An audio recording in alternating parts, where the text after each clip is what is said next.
Hello po, magandang hapon po sa ating lahat. Gumagawa po ako ng isang video ngayon according po sa Biblia. So, ganito kasi. Marami na akong naririnig patungkol sa mga paniniwala. Sasabihin ko na lang na maling paniniwala. As in mali. Kasi,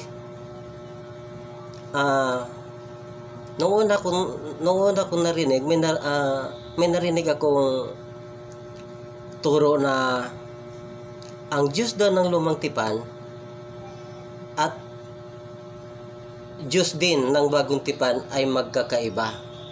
Hindi sila magkapareho.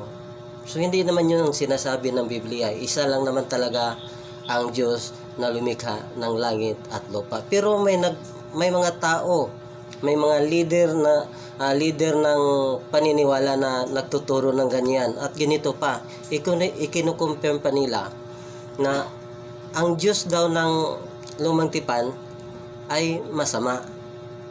So, mayroon ding nagtuturo sa ngayon. Ito ang titingnan natin. Dito tayo mag-focus. So, may nagtuturo din ngayon sa isang leader ng simbahan na nagsasabi hindi raw ang Biblia ang basihan kundi ang simbahan.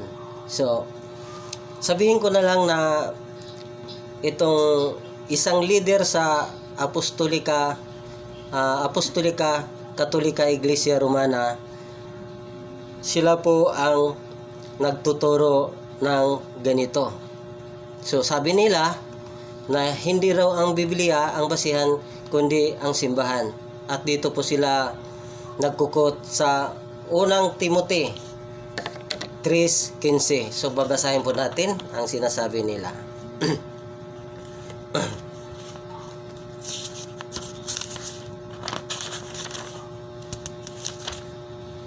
Unang Timothy 3:15.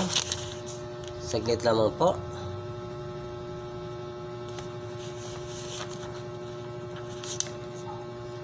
So, ganito.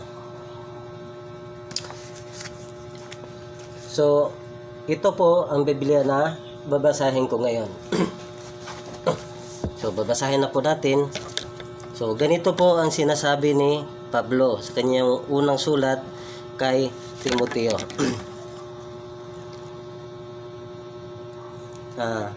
Upang kung hindi man ako makakarating agad, ay malalaman mo kung ano ang dapat na maging ugali ng mga tao sa sambahayanan ng Diyos na buhay, sa iglesia na haligi at saligan ng katotohanan. So, ito po ang binabasihan nila. Pero yun lang po ang sinasabi. At tapos, dinugtungan lang din nila na hindi ang Biblia ang basihan kundi ang simbahan. So, base sa pagkabasa natin, yun lamang po ang sinasabi. So, doon pa lang, mayroon ng pagpipihit sa mga talata. Meaning, itong iglesia na sinasabi dito, hindi rin binabanggit ang pangalan ng simbahan ng mga Katoliko. Hindi rin binabanggit ang pangalang Apostolika Katolika Iglesia Romana. So, hindi din binabanggit dito. Sila lang ang nakiklaim nito. So, wala tayong magagawa kasi kiniklaim nila. Mayroon silang gustong ipapalusot. So, alam na natin na pagdating dito, lalabas talaga ang history nito. Historical at saka yung tradisyon sa mga Katoliko. So, kaya yun ang unang banat nila. So, ganito.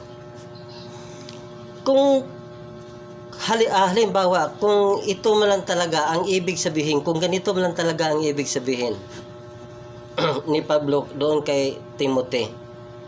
So, hindi ba nila naiisip na mayroon ding sinusulat si Pablo doon sa pangalawa niyang sulat kay Timothy sa 3:16? Babasahin nga natin. Tingnan natin kung alin ang mas matibay. So, ganito. Unang ganit, ito pa rin na Biblia ang babasihan natin. So, pangalawang sulat ni Pablo sa 3:16. Pangalawang sulat niya kay Timothy 3:16. So, babasahin natin. To. Ang lahat ng kasulatan ay kinakasihan ng Diyos at kapaki-pakinabang sa pagtuturo ng katotohanan, sa pagsasanay sa kamalian, sa pagtutuwid sa likong gawain, at sa pagsasanay para sa matuwid na pamumuhay. Ito, last verse 17. Ulitin natin. Itutuloy natin.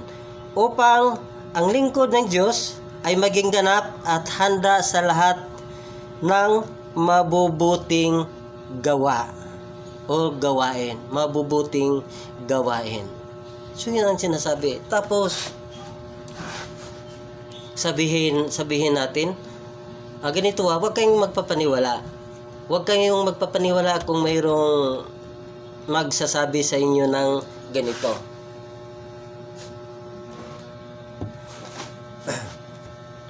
Magbabase tayo sa Biblia. Ngayon, kung yun man lang, ang simbahan man lang, kung ang simbahan man lang ang basihan,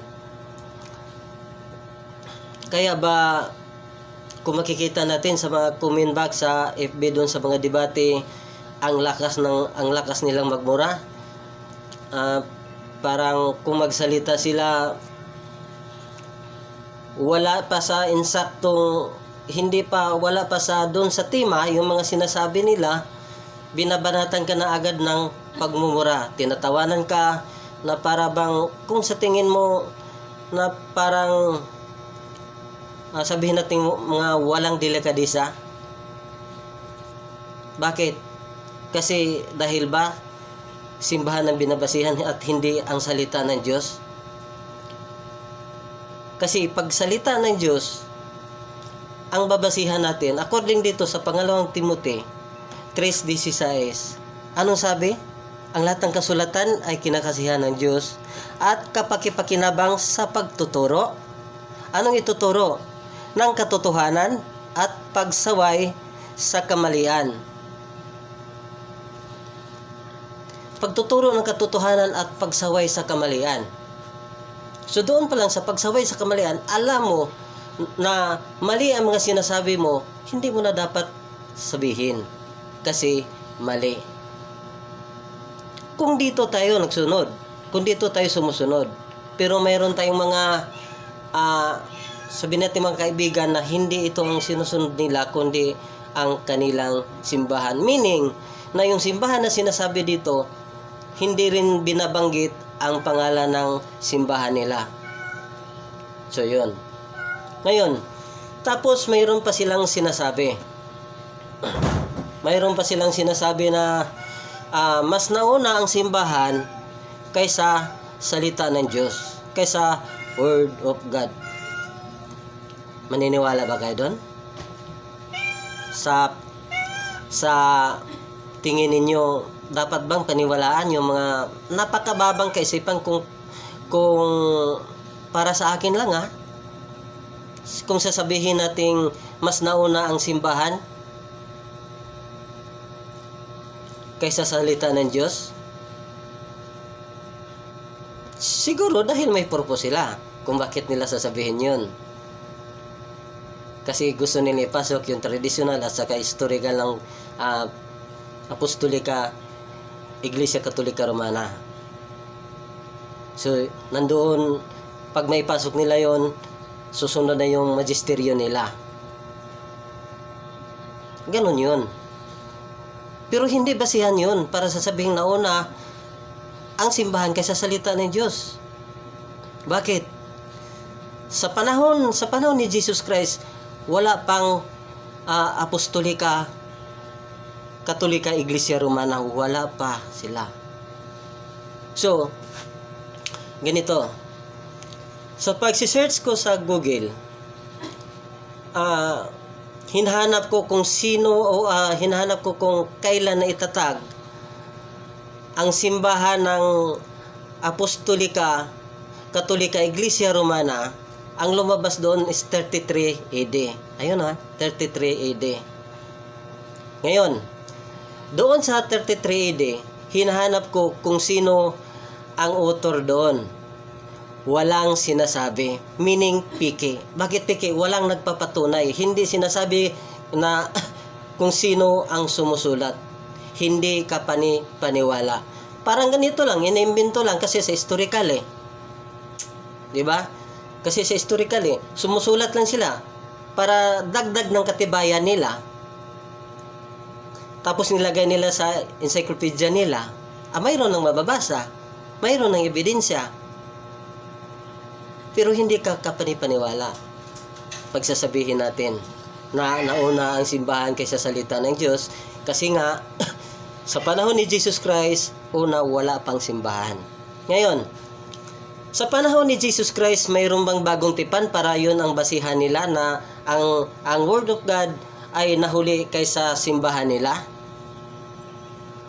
Wala naman tayong sa panahon ni Jesus Christ. Mayroon ng Biblia, mayroon ng salita ng Diyos, pero hindi yung bagong tipan. Babasahin natin mamaya.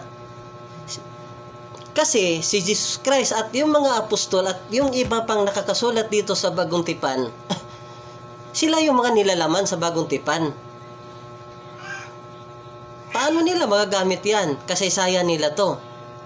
Itong bagong tipan. So, sa madaling salita, ang ginagamit sa panahon ni Jesus Christ, ang ginagamit nila yung lumang tipan. So, mayroon ba tayong katibayan yan? Mayroon.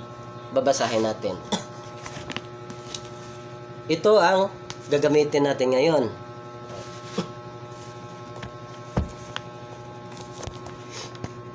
Babasahin natin sa Lucas. Lucas Kapitulo 4. Lucas Kapitulo 4, versikulo 17. So, ito Lucas Kapitulo 4, versikulo 17. Ganito ang sinasabi.